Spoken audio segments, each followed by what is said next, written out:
Bonjour à tous, aujourd'hui je vous présente ma recette de sirop lourd, sirop 70% de sucre, 30% d'eau, qui est un sirop donc de nourrissement de fin de saison, qui a pour intérêt que les abeilles puissent remettre du stock pour passer l'hiver.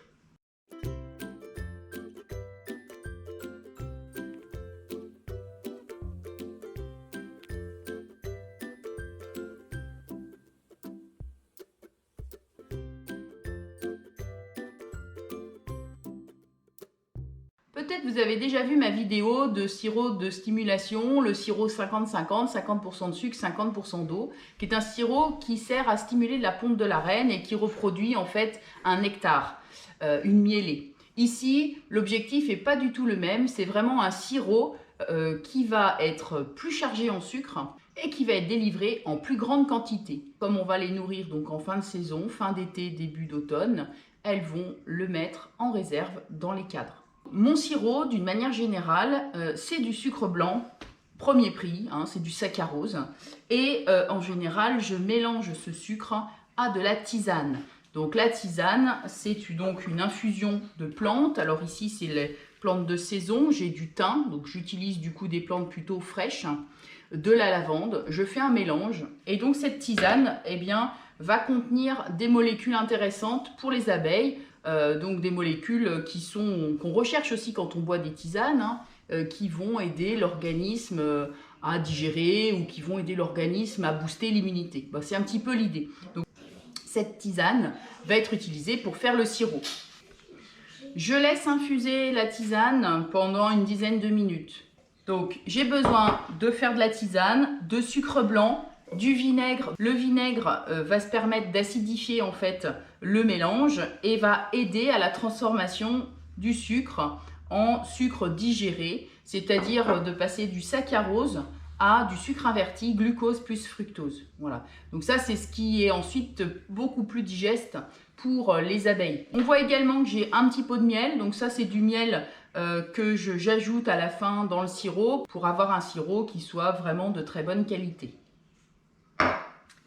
Donc on a dit un sirop 70% de sucre, 30% d'eau. Donc en fait, on regarde un petit peu en poids, c'est-à-dire qu'on va avoir 2 tiers de sucre, 1 tiers d'eau. Donc moi, je mets 2 kg de sucre pour 1 litre d'eau. Donc là, j'ai 4 kg de sucre, il faut que je mette 2 litres d'eau dans ma casserole. Donc la tisane à infuser, voilà, je vais tout simplement mesurer le volume.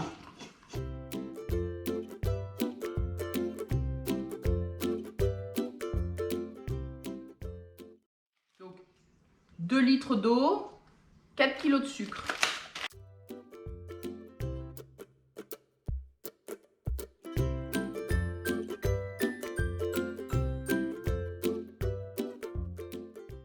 Voilà, ça remplit à peu près ma gamelle. Et je vais obtenir à peu près 5 litres de sirop. Donc à ça, j'ajoute du vinaigre. Donc là, je vais mettre 2 cuillères à soupe.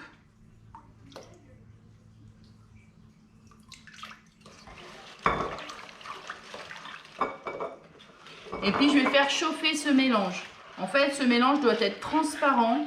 Quand il est transparent, cela indique en fait que le saccharose s'est bien transformé en sucre inverti.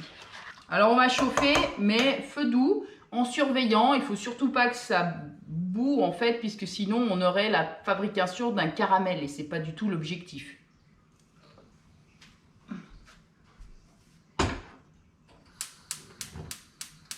Donc, c'est vraiment de chauffer doucement, en remuant régulièrement, pour obtenir le sirop bien transparent.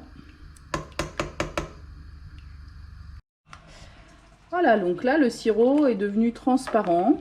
Donc, on coupe le feu. Donc, je vais transférer maintenant ce sirop dans les bouteilles. Donc, je transfère le sirop bien à chaud. Comme ça, la bouteille, donc ce sont des bouteilles qui ne me servent qu'à ça, hein, qu'au sirop pour mes abeilles. Donc, je vais fermer la bouteille tout de suite. Voilà, donc je ferme la bouteille tout de suite. Je passe un petit coup à l'eau froide s'il y a du sirop qui a coulé. Hop, et puis Ensuite, je laisse refroidir. Donc comme ça, le sirop, il peut se garder très longtemps, hein. C'est pas comme c'est brûlant, il n'y a rien qui va pouvoir se développer à l'intérieur.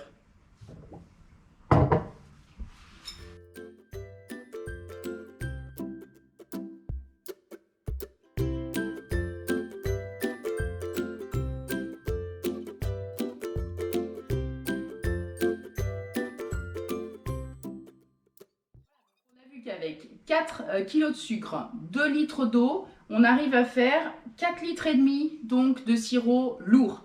Alors ce sirop lourd, comme j'ai dit tout à l'heure, il va être donné aux abeilles en grand volume par 5 litres. Hein. C'est-à-dire que ça, c'est 4 litres et demi, ça va être pour le nourrissement d'une seule colonie. D'accord ? Pourquoi ? Pour que les abeilles le stockent. Si vous donnez qu'1 litre ou 1 demi-litre de sirop lourd, les abeilles vont le consommer directement et ne vont pas le stocker. Donc ce n'est pas l'objectif du sirop lourd. D'accord ? Donc ce sirop lourd se met en fin de saison. Alors attention, pas toujours. En fait, une fois que vous avez fait votre récolte de miel, il faut visiter le corps et regarder s'il y a du miel ou pas. Dans certaines colonies, les abeilles mettent bien du miel autour du cadre et donc se font déjà une réserve comme ceci. Plus souvent, on a des beaux gros cadres de miel. Moi, sur certaines colonies sur lesquelles j'ai récolté, j'ai pas de souci, je vais pas leur donner de sirop, je récolte le miel dans les hausses et dans le corps, j'ai 4 cadres de réserve sur les rives et autour du couvain, elles ont mis encore du miel. Je ne donne pas ce sirop automatiquement. Au contraire, d'autres colonies ont tout mis dans la hausse. Donc ces colonies-là, c'est problématique puisque quand on va enlever la hausse pour récolter le miel, elles n'ont quasiment plus à manger. Et puis courant août, eh bien, il n'y a pas grand-chose à récolter. Donc il va falloir les nourrir. Donc on les nourrit avec un sirop de nourrissement de qualité pour qu'elles puissent restocker pour elles avant l'hiver. Et donc c'est pour ça que dans ce sirop, je rajoute toujours un petit peu de miel. Alors là, le sirop, si vous voulez le conserver longtemps, il faut le fermer à chaud, etc. et ne plus l'ouvrir. Mais avant de le donner à vos abeilles, vous voyez, je n'ai pas complètement rempli le haut de la bouteille parce que je vais rajouter une cuillère à soupe de miel avant de servir ce sirop aux abeilles. Attention, ce sirop ne doit pas être donné trop tard en saison. Je dirais que septembre, c'est le dernier délai. Octobre, ça commence à être compliqué. En fait, les abeilles ont besoin de transformer ce sirop. Elles vont le transformer en rajoutant tout un tas de choses dedans et surtout en le déshydratant. Si vous le mettez trop tard en saison, elles n'auront pas le temps de le déshydrater, donc elles n'auront pas le temps de le stocker dans les cadres et l'operculer. Voilà. Donc l'idéal, hein, c'est courant août, courant septembre, quand on vérifie le poids de ces ruches, quand on prépare l'hivernage, voir la vidéo que j'ai faite à ce sujet. J'espère que cette vidéo vous a plu. Si c'est le cas, n'hésitez pas à mettre un petit pouce bleu, ça m'encourage, ça booste mes vidéos.